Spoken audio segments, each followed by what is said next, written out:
કૃષ્ણ સેવા એટલે સૌથી પહેલો સિદ્ધાંત. એટલે અહીંયા બેસેલા દરેક વૈષ્ણવને કહીશ કે કોઈ પણ વૈષ્ણવનું ઘર ઠાકોરજી વગરનું ન હોવું જોઈએ.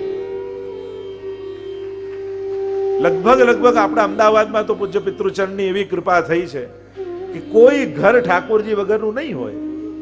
પણ હજી એ કદાચ કોઈ અપરસને કારણે, કોઈ સંસારિક ભયને કારણે, કોઈ વિપરીત સંજોગોને કારણે, કોઈ ઘર નાનું છે એટલા માટે, કોઈ સગવડતા નથી એટલે, યા કોઈ ઘરના માનતા નથી એટલા માટે, ઘણા કારણો હોય ને લોકોને. પણ એક વસ્તુ યાદ રાખજો, આ કોઈ કારણ રોકતું નથી. ઠાકોરજી નથી એનું કોઈ એક કારણ હોય તો એ તમે પોતે છો. કારણ કે તમે સેવાને સમજ્યા નથી એટલે તમને એમ લાગે કે સેવા સચવાશે નહીં. ચલો તમને હમણાં જ સાહસ અપાવી દો. ચલો જેને ત્યાં સેવા બિરાજે છે, કોઈને આજ સુધી વાંધો આવ્યો? સચવાઈ ગયું કે નહીં? જો હવે આટલા બધા લોકો હા પાડે છે એટલે જેને ત્યાં નથી એ પધરાવી લેજો ડર્યા વગર. કારણ કે આટલા બધા લોકો જેને ત્યાં ઠાકોરજી બિરાજે છે એ કોઈને વાંધો નથી આવ્યો, તો તમારી જોડે કોઈ ભગવાનની સ્પેશિયલ દુશ્મની છે કે ના, આને તો ના જ કરવા દો, જો કેમ પધરાવે છે, આવું છે? તો તમને વાંધો નહીં આવે. ઠાકોરજી ભાર નથી, આપણા જીવનનો આનંદ છે. બસ આટલું સમજાઈ જશે ને તો બધાય ભાર નીકળી જશે. આ કરવું પડશે, આ સાચવવું પડશે, આમ કર, આ જે વ્યવસ્થાઓના એક અજ્ઞાત ભયો આપણા મનમાં ઘૂસેલા છે ને. અને હું તો હંમેશા કહું, જે અનુકૂળ સંજોગોની રાહ જુએ છે ને એ ક્યારેય કરી શકવાના નથી.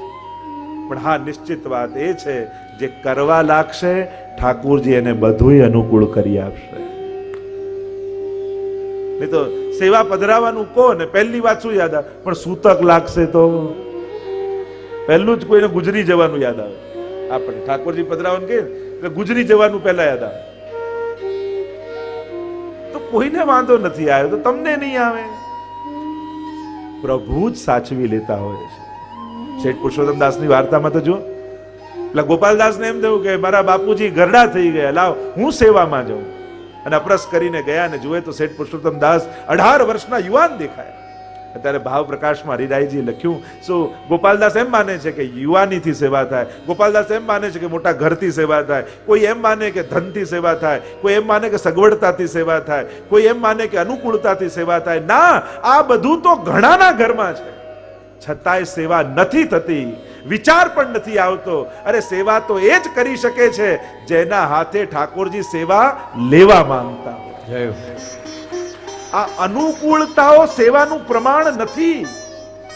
આપણે એ કલ્પના છે કે અનુકૂળતા હોય તો સેવા થાય. ના, ઠાકોરજી જેના હાથે લેવા માંગે એના જ મનમાં સેવા કરવાનો વિચાર આવે. અને આજે મેં સેવા કરી એમ ન માનતા કે મેં કરી, ઠાકોરજી આજે સેવા લીધી મારી પાસે. નહીં તો સંભવ જ નથી. એની ઈચ્છા ન હોય અને આપણે સેવા કરી લઈએ એ સંભવ જ નથી. ઘણા એમ કે ઠાકોરજી પ્રસન્નતા તો બિરાજતા હશે ને, પ્રભુ આનંદમાં તો બિરાજતા હશે ને અમારા ઘરે. આનંદમાં છે એટલે જ તો બિરાજે છે. જો આનંદમાં ન હોત તો ક્યારના એ કોઈ ને કોઈ બહાનું કાઢીને આપણી સેવા છોડાવી દીધી હોત. એટલે કૃષ્ણ સેવા સદા કાર્ય આ સનાતન સિદ્ધાંત છે. અને એટલા માટે કેટલા કલાક કરો છો, શું ભોગ ધરો છો, કેવા વસ્ત્ર શૃંગાર ધરો છો, એ બધી પછીની વાત. પહેલી વાત કરો છો. એક વસ્તુ યાદ રાખો, વલ્લભકુલ તમારા ઘરે ઠાકોરજી નથી પધરાવતા, તમારા માથે ઠાકોરજી પધરાવે છે. ક્યારે એમ કહ્યું તમારા ઘરે પધરાવો, આપણે શું કે તમારા માથે કયું સ્વરૂપ બિરાજે છે? એટલે શું તમે માથે લઈને ફરો છો? તમારા માથે ઠાકોરજી પધરાવા એટલે શું જાપીજી માથે લઈને જ ફરવું? હા, માથે લીધા હતા વસુદેવજીએ, કેવી બેડીઓ ખુલી ગઈ, કેવા રસ્તાઓ મળી ગયા, છેક ગોકુલ પહોંચી ગયા. એમ સંસારની મથુરાથી છેક ગોકુલ સુધી પહોંચવું હોય તો માથે ઠાકોરજી પધરાવી લે. આપણે કેદખાનામાં છીએ આ સંસારની. ક્યારે કેદ છૂટી, ક્યારે તાળા ખુલ્યા, ક્યારે જંજીર ખુલી, કે જ્યારે માથે ઠાકોરજી આવ્યા તો બધું ખુલી ગયું. એટલે તો અમે વલ્લભ એમ કે તમારા માથે સ્વરૂપ પધરાવું છે. અને માથે ઘરે બિરાજતા હોય ને માથે બિરાજતા હોય, બંનેમાં ઘણો ફરક છે. અમને ઘરે પધરાવામાં રસ નથી, અમને માથે પધરાવામાં રસ. ભલે બિરાજે ઘરમાં, પધરાયા તમે ઘરમાં લઈને, પણ એ ઘરમાં બિરાજતા બિરાજતા એ માથે છે. માથેથી ક્યારે નહીં ઉતારવા. માથેથી ઉતારવા એટલે ભગવાનના ચિંતન અને ચિંતામાંથી મુક્ત થવું, એટલે માથેથી પધરાવી દીધા. માથે બિરાજવા એટલે સતત વૈષ્ણવે ઠાકોરજીના ચિંતા અને ચિંતનમાં રહેવું જોઈએ. ચિંતા માથે જ હોય ત્યારે માની લેવું કે ઠાકોરજીની ચિંતા માથે ઠાકોરજી બિરાજે. પણ જ્યારે એનાથી નિશ્ચિંત બની ગયા, કદાચ બહારગામ જવાનું થાય ને ઠાકોરજી બીજે પધરાઈને ગયા હોય ને, તો ચિંતનમાંથી મુક્ત નહીં થવું, ચિંતામાંથી મુક્ત નહીં થવું. પ્રભુ જાગ્યા હશે કે નહીં, એમને ભોગ ધર્યા હશે કે નહીં, પ્રભુ આરોગ્ય હશે કે નહીં, ચિંતન કરતા રહે. ભલે બહારગામ ગયા છે. પદ્મનાભદાસજીની વાર્તામાં આવે, પેલો યવન ઉપાડી ગયો ઠાકોરજી, અને સદા અહીંયા એમણે ભૂખ તરસ અન્ન જળ છોડી દીધું, ભૂખ્યા તરસ્યા રહેવા લાગ્યા. ભાવપ્રકાશમાં લખ્યું કે પ્રભુ પધારે તોય નિશ્ચિંત નહીં બની જવું વૈષ્ણવ. કૃષ્ણ સેવા સદા કાર્ય. શું તમારા ઘરમાં જેણે ઘર આપ્યું એના માટે ખૂણો છે ખરો? વિચાર કરજો. જેણે આ ઘર આપ્યું એના માટે 2x2 નું ખાનું ઘરમાં છે કે નહીં? મેં તો ઘણી જગ્યાએ એવું જોયું, સાવ નાનું ઘર, કાંઈ ના તો ઠાકોરજી બિરાજતા. પ્રભુ, ઘણા લોકો કહે મારા માટે, મારા ઘરમાં તો ઠાકોરજી માટે બધું જુદું જુદું, રસોડું જુદો, ભંડાર જુદું, આ જુદું આ. પુષ્ટિ માર્ગમાં ઠાકોરજીનું જુદું કરવું એવું ક્યાંય લખ્યું નથી. પુષ્ટિ માર્ગમાં એમ કહ્યું છે કે ઠાકોરજી માટે જ કરવું, ભગવાન માટે જુદું કરવું એવું ક્યાં કહ્યું છે? ભગવાન માટે જ કરો એમ મહાપ્રભુજી કહે. અને પ્રભુ આપણા જ છે. એ આપણી અનુકૂળતા, પ્રતિકૂળતા, આપણું વહેલું મોડું બધું જ જાણે છે, બધું જ સમજે છે. એટલે એ બધા પ્રોટોકોલમાં ફસાઈ અને ગભરાઈ ઠાકોરજીથી દૂર નહીં થઈ જવું. અને એમાં પણ જે વૈષ્ણવ વ્રજધામના પગથિયા ચડે અને એના ઘરમાં ઠાકોરજી ના હોય, એવું તો ના જ થવું જોઈએ. કારણ કે તો જ અમારા ઠાકોરજી વ્રજધામના એનું સ્વાગત કરે. હા, આગળ છે અમુક પ્રતિકૂળતાઓ, અમુક કાર્યો, પણ સેવા એ પ્રવૃત્તિનું નામ છે જ નહીં. સેવા એ વૃત્તિનું નામ છે. એને એક્ટિવિટી ન ગણો. સેવા એ પ્રવૃત્તિ છે. કેમ? એ વૃત્તિ છે, પ્રવૃત્તિ નથી. કેમ? કારણ કે તમે ભગવાનના અંશ છો એટલા માટે. ટીકામાં આચાર્યો સમજાવે છે, કૃષ્ણ સેવા કરવાનું કેમ મહાપ્રભુજી આજ્ઞા કરે છે, કેમ શાસ્ત્રોના સાર રૂપે મહાપ્રભુજી કહે? કારણ તમારી આત્માની પૂર્ણતા જ એનાથી થવાની છે. કારણ કે વેદ કહે છે, કૃષ્ણ સેવાનું પહેલો ઉલ્લેખ વેદ, યો યદંસ સતમ ભજે. આ વેદની આજ્ઞા છે. જે જેનો અંશ હોય એને અંશીને ભજવું એ એની પ્રકૃતિ છે, એનો સ્વભાવ છે. જેમ તમે કોઈ કાંકરો પથ્થરો ઉપાડ્યો, છોડો ને ભૂમિ પર પડે. કેમ? કારણ કે પૃથ્વીનો એ ભાગ છે, એટલે એનું ગુરુત્વાકર્ષણ બળ એને ખેંચે છે. ગુરુનું લઘુ પ્રત્યેનું આકર્ષણ એ ગુરુત્વાકર્ષણ. જે જેનો ટુકડો હોય એ તરફ ખેંચાય. જે આકાશનો ભાગ છે તો એ આકાશ તરફ જાય. અગ્નિ કેમ આકાશ તરફ જાય છે? એમાંથી પ્રાગટ્ય છે. પૃથ્વી, જળ, તેજ, વાયુ, આકાશ, આખા એના પ્રાગટ્યો કયા છે? એકમાંથી બીજું, બીજુંમાંથી ત્રીજું કઈ રીતે ઉત્પન્ન થાય છે? જે જેનો અંશ હોય સહજ એની એના તરફ ગતિ એ નેચર છે. એ તમારે કરવાનું કોઈ કામ નથી, તમારી કોઈ આ પ્રવૃત્તિ નથી. આ તમારી આત્માની પ્રકૃતિ છે, આ તમારી આત્માની માંગ છે.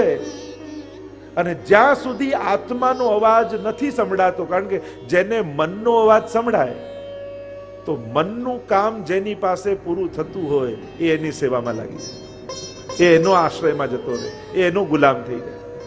કારણ કે એને ખબર નથી કે આત્માનો અવાજ કયો અને મનનો અવાજ કયો. જે બુદ્ધિનો અવાજ સાંભળતો હોય કારણ કે બુદ્ધિ પ્રભાવિત થઈને શરણાગત કરી લે, તો જ્યાં પ્રભાવ દેખાશે બુદ્ધિ એની શરણાગત થઈ જશે, એને ભજવા લાગશે. પણ જેને આત્માનો અવાજ સંભળાય છે એ ભગવાન વગર રહી જ ન શકે. કારણ કે જ્યારે જ્યારે આત્મધર્મ કરો ત્યારે જે પૂર્ણતાનો ને આનંદનો અહેસાસ થાય, તમે જમીને આવો અને જે ફિલિંગ આવે એના કરતા ભૂખ્યાને જમાડીને આવો તો કેવો આનંદ લાગે, કેવા જુદા ફિલિંગ લાગે. આપણે જમીને આવ્યા આપણને સુખ થાય કે બહુ મજા આવી, પણ કોઈ ભૂખ્યાને જમાડ્યું કેવી આત્માની તૃપ્તિ થાય કે આજે ખરેખર આમ સંતોષ થઈ ગયો, આનંદ થઈ ગયો. કારણ કે તમે આત્મધર્મ કર્યો. અને આત્મધર્મ આ તમારો શોખ નથી, સેવા તમારો નેચર છે. કારણ કે એક તો તમે અંશ છો અને એમાં પણ પ્રભુની શ્રીઅંગની સૃષ્ટિ છો. પુષ્ટિ કાયેન નિશ્ચય મહાપ્રભુજી કહે છે. અને એટલા માટે તમે દુનિયામાં બધું જ કરી લો, પણ જ્યાં સુધી ભગવત સેવામાં નહીં જોડાઓ ત્યાં સુધી પૂર્ણતાનો અહેસાસ તમને નહીં થાય. 5 મિનિટ રોજ ઠાકોરજી આગળ બેસીને જોજો, જો કેવા ભાવ આવે છે. બેસીને તો જુઓ એકવાર, જ્યાં સુધી ન બેઠા હોય એકવાર ટ્રાય કરો. લાવ હવેથી જેની કથા સાંભળી છે એટલે કાલથી ઝારીજી હું ભરીશ એવું જો ભાઈઓ સંકલ્પ લઈ લે, કેવું સરસ થઈ જાય. જો ભાઈઓનો સાથ બહેનોને મળી જાય સેવામાં, તો સેવામાં કેવો સરસ અનુકૂળતા ને સુંદર રીતે સેવા ઘરે ઘરે થઈ શકે. બીજું કાંઈ નહીં તો ભાઈઓને એટલું તો કહીશ કે સેવા કરતા હોય એ સમયે વિક્ષેપ ન કરવો એ પણ સેવા જ છે. ચા જાતે બનાવી લેવી એ સમય એ પણ સેવા જ છે. કોઈને વિક્ષેપ રૂપ ન થવું. જો કોઈની સેવા છોડાવવી નહીં એ પણ સેવા જ છે. તો કમથી કમ આપણે સેવા ન કરી શકતા હોય અને ઘરના લોકો કરી રહ્યા છે તો એટલો સંકલ્પ તો આજે લઈએ કે સેવામાં હશે ત્યારે હું ક્યારેય પણ વિક્ષેપ નહીં કરું. એ પણ સેવા છે. તો કૃષ્ણ સેવા સદા કાર્ય માનસી સા પરામતા. અંશ હોવાને કારણે વેદ કહે છે, બ્રહ્મસૂત્ર કહે છે, ગીતાજી તો કહે જ છે જ. મમૈવાંશો જીવલોકે જીવભૂત સનાતન, જે સનાતન અંશ છે. અને એટલા માટે ભગવાન કહે છે ને કે યત કરોસી દસનાસી યત જુહોસી દદાસી યત તપસ્યસી કૌંતેય તત કુરુસ્વ મદર્પણમ. ગીતાજીમાં સ્પષ્ટ પ્રભુની આજ્ઞા છે કે તું બધું જ મને અર્પણ કર, મારી સેવા કર, મને ભજનારો થા. ગીતાજીમાં તો કેટલા પ્રમાણો આપણે આપી શકીએ. સર્વ ધર્માન પરિત્યજ્ય મામ એકમ શરણમ વ્રજ. તું મારો થા, મને ભજ, જે કાંઈ તારું છે બધું જ મને સમર્પિત કર. અનન્ય ચેતા સતતમ યો મામ સ્મરતિ નિત્યસઃ તસ્યાહં સુલભમ પાર્થ નિત્યયુક્તસ્ય યોગિન. એને હું સહજ સુલભ થઈ જાઉં છું જે અનન્ય ભાવે મને ભજે છે. અને જ્યાં જ્યાં ભજ ધાતુ આવે, જ્યાં જ્યાં ભજન શબ્દ શાસ્ત્રોમાં આવે ત્યારે એને ઢોલ નગારા કે ઝાંઝ વગાડીને કીર્તન ગાઈએ એ ભજન ન કહેવાય. શાસ્ત્રમાં ભજ શબ્દ ભજ સેવાયામ, ભજ ધાતુ સંસ્કૃતનું છે, એનો અર્થ જ થાય છે સેવા. અને એટલે શાસ્ત્રોમાં જ્યાં જ્યાં ભજન શબ્દ આવે ત્યાં ત્યાં એનો અર્થ સેવા કરવો. અને ભજનનો અર્થ જ સેવા છે સંસ્કૃતમાં. આપણે ભજનને ભજન માની લઈએ કે બસ આ કીર્તન ગાઈએ કે દોડ ગાઈએ, ભજન એ તો એક અંગ છે, એ આ સેવાનું અંગ છે. નવદા ભક્તિ એ અંગ રૂપ છે અને પ્રેમ લક્ષણા ભક્તિની પ્રાપ્તિ કરીએ છીએ. તો આમ મહાપ્રભુજી આજ્ઞા કરે કૃષ્ણ સેવા સદાકાર્ય. અને એટલા માટે સેવાના અનેક લેયરોથી આપણે જઈએ છીએ. કારણ કે માનસી સુધી પહોંચવાનું એટલે શરૂઆતમાં જ્યારે સેવા પધરાવો ત્યારે શીખીને આવ્યા હોય એટલે ત્યારે સેવા ક્રિયાત્મક હોય. પછી એક સ્ટેપ ઉપર ચડીએ એટલે સેવા ભાવાત્મક થાય. અને પછી એની ઉપર જાય સેવા એટલે સેવા રસાત્મક થઈ જાય, માનસી સુધી પહોંચી જાય. તો આમ 3 લેયરમાં ક્રિયાત્મક, ભાવાત્મક અને પછી રસાત્મક થાય. સેવાના અનેક પ્રકાર. અને હરિરાયજી તો શિક્ષાપત્રમાં કહે છે કે સેવામાં આટલી સાવધાની જરૂર રાખો. 4 વસ્તુ હરિરાય મહાપ્રભુજી સમજાવે. 18મા શિક્ષાપત્રમાં હરિરાયજી એવી આજ્ઞા કરે છે કે સેવામાં આટલી સાવધાની રાખવી. સૌથી પહેલી વાત, મહાપ્રભુજીએ જે પ્રકારે સેવાનું નિરૂપણ કર્યું છે, સેવા એ રીતે કરવી. શ્રી વલ્લભે જે આજ્ઞા કરી છે એ પ્રમાણે સેવા થવી જોઈએ. બીજું, અન્ય માર્ગની રીત પ્રમાણે સેવા નહીં કરવી કે ક્યાંકથી ગમે ત્યાંથી જોઈ આવ્યા તો એનું એ બરાબર રીત છે, પણ કોઈનું જોઈને આકર્ષિત થયા અને પોતાનો ક્રમ છોડીને બીજાનું ફોલો કરવા લાગો તો તમે અહીંયાનું નહીં પામો ને ત્યાંનું નહીં પામો. તો અન્ય રીતથી સેવા નહીં કરવી. જે મહાપ્રભુજીએ પ્રકાર બતાવ્યો છે, સેવા રીત પ્રીત વ્રજ જન કી જનહિત જગ પ્રગટાઈ પ્રગટ ભય માર્ગ રીત દિખાય. સાવધાની બતાવી કે સ્વકલ્પિત પ્રકારથી નહીં કરવી. કે આપણને સવારે ઉઠીને કોઈ કલ્પના થઈ કે આમ કરું ને આમ કરું ને આમ કરું, એ સ્વકલ્પિત પ્રકાર પણ નહીં કરવું. કારણ કે સેવા શું છે? સેવ્યનું સુખ. અને એટલા માટે હરિરાયજી આપણને સાવધાન કરે કે આપણને કોઈ કલ્પના આવી અને શાસ્ત્ર વિરુદ્ધ હોય તો એ પ્રભુને શ્રમ આપનારી થઈ જાય. એટલે સ્વકલ્પિત પ્રકારનો ઉપયોગ નહીં કરવો. અને ચોથી સાવધાની કહી કે અશ્રદ્ધાથી નહીં કરવું. મને તો ભાવથી સેવા કરવી કે ઠાકોરજીએ કેવી કૃપા કરી છે, મારા ઘરે પધાર્યા છે, મારા હાથની રંચક કણિકા વિસરી નિત્ય ઠાકોરજી આરોગે છે. એવો ભાવ, અહોભાવ અને ઉત્સાહ આ બંને સેવાના અંગ છે. આ બે ક્યારે ગુમાવવાની? એક અહોભાવ નહીં ગુમાવવો કે કેવી કૃપા ઠાકોરજી કરી, અને બીજો ઉત્સાહ નહીં જવા દો. ઉત્સાહ એ સેવાનું અંગ છે. અને એટલા માટે મહાપ્રભુજી કહે, કૃષ્ણ સેવા સદા કાર્યા માનસી સા પરામતા. અને માનસી એ પરા સેવા છે, ફલરૂપા સેવા છે. તો ફલરૂપા તો સાધન રૂપા શું? તો એને સમજાવતા દ્વિતીય શ્લોકમાં મહાપ્રભુજી આજ્ઞા કરે, ચેતસ્તત પ્રવણં સેવા તત્સિદ્ધૈ તનુવિપ્રજા તતઃ સંસાર દુઃખસ્ય નિવૃત્તિર્બ્રહ્મબોધનમ. સેવા એટલે શું? સેવાની સિદ્ધિ કઈ રીતે થાય અને સેવાનું ફલ શું? આ ત્રણેયની વાત કરી. સેવા એટલે શું? તો કે ચેતસ્તત પ્રવણમ સેવા. ચિત્તનું પ્રભુમાં પરવણ થઈ જવું એ જ સેવા છે. એટલે કે જેના થકી જે રીતે ચિત્ત પરવણ થાય તો તમે સેવામાં છો. કદાચ ઠાકોરજી સન્મુખ ન હો પણ છતાંય ચિત્ત પ્રવણ થયું તો એક ક્ષણે તમે સેવામાં જ છો. ચેતસ્તત પ્રવણમ. જેમ સોઈમાં દોરો પરોવીએ, ગમે તેટલી આંખો સારી હોય પણ ચિત્ત એકાગ્ર કર્યા વગર દોરો પરોવાતો નથી. એમ જ જ્યાં સુધી ચિત્ત પ્રભુમાં પરોવાઈ ન જાય ત્યાં સુધી સેવા ફલરૂપા ન કહેવાય. અને એટલા માટે જ્યારે પણ સેવા કરો ત્યારે મનમાં અનેકવિધ પ્રકારના ભાવ ધારણ કરીને સેવા કરો કે હું પ્રભુને શું કરું કે લાલ ડરાવું. મંગળાની શું ભાવના છે, શૃંગારની શું ભાવના છે, રાજભોગની શું ભાવના છે, એ ભાવના ચિત્તમાં વિચાર કરીને ભગવત સેવામાં જાઓ. એટલે કે તમારા ઘરે તમે છો એમ ન વિચારો, જ્યારે મંદિરના દ્વાર ખોલો ત્યારે તમે નંદાલયમાં આવી ગયા છો એવો ભાવ રાખીને સેવા કરો. આપણે વાર્તા સાહિત્યમાં તો અનેક પેલી વાર્તામાં આસ્કરદાસજી આદિની પણ વાર્તાઓ કે તીર છોડ્યું પેલા ચોરે આર પાર નીકળી ગયું, પણ ભગવત સેવામાં હતા તો ભાન જ ન રહ્યો. કારણ કે તો સેવામાં છે. વાઘાજી રાજપૂતનો પ્રસંગ આવે છે કે જ્યારે યુદ્ધ કરવા માટે નીકળ્યા અને પૂરણપુરી ભોગ ધરી છે પણ ઘી ધરવાનું રહી ગયું અને પ્રભુને ખૂંચ્યું ગળામાં અને આજ્ઞા કરી કે તે ઘી તો ધર્યું નથી. અને યુદ્ધના મેદાનમાં જતા જતા પાછળ વળ્યા અને એટલા ઉતાવળમાં કરે પ્રભુને શ્રમ પડી જશે, સીધા ગયા અપરસ કરવા આવ્યા, ઘી લીધું ને ઠાકોરજીને ધરવા નિજ મંદિરમાં પહોંચ્યા તો ખરા પણ પગમાં જોડા કાઢવાનું ભૂલી ગયા. અને પ્રસાદ લેવા જે આવેલા વૈષ્ણવો એમને ભાવ ન દેખાયો, જોડા દેખાયા. હવે જેને જોડા દેખાય એને એ જ મળે.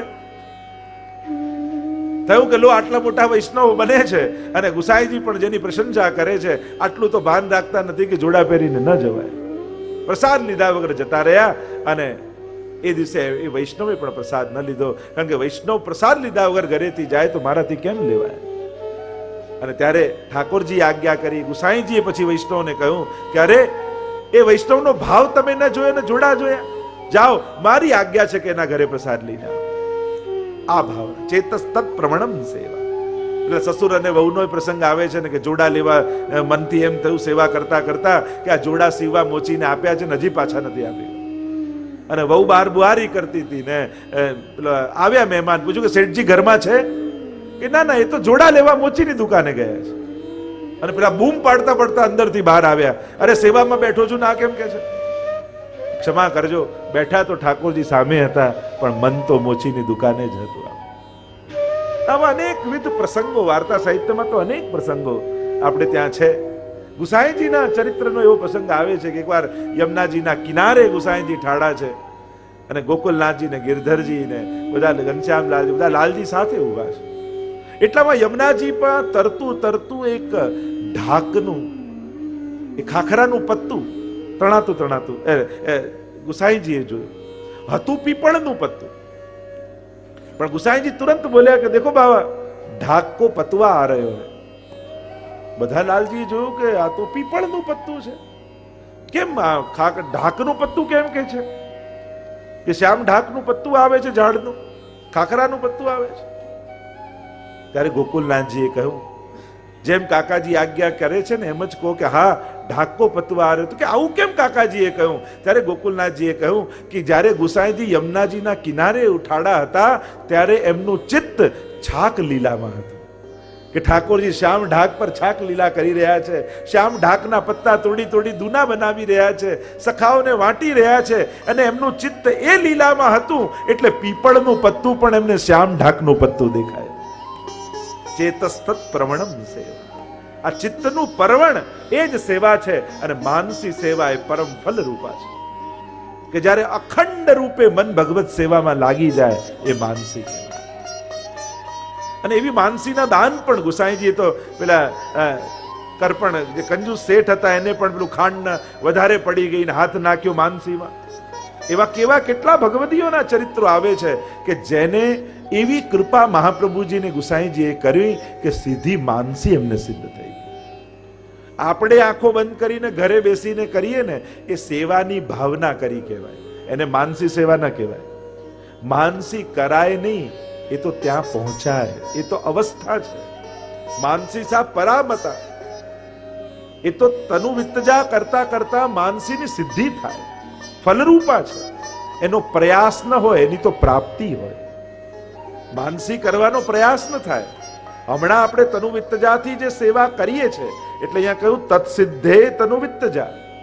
એ માનસીની સિદ્ધિ કઈ રીતે થાય તો કે તનુ વિત્તજા સેવા કરતા કરતા આપણા ધન અને આપણા દેહથી સેવા કરતા કરતા કરતા એ માનસી પ્રભુ પ્રસન્ન થઈને દાન કરે. તો ચેતસ્તત પ્રવણમ સેવા તત્સિદ્ધે તનુ વિત્તજા. ચિત્તનું પરવણ તનુ વિત્તજાથી થશે, કારણ કે દેહ અને ધન એકમાં આપણો અહંકાર છે અને એકમાં આપણું મમત્વ છે. તો જેમાં અહમ છે એ દેહ ઠાકોરજીને સમર્પિત કર્યો તો અહંકાર પ્રભુના ચરણે ગયો, અને જેમાં મમતા છે એ પ્રભુને ધરી દીધી તો પછી આપણું મમત્વ પણ ઠાકોરજીના ચરણે ગયું.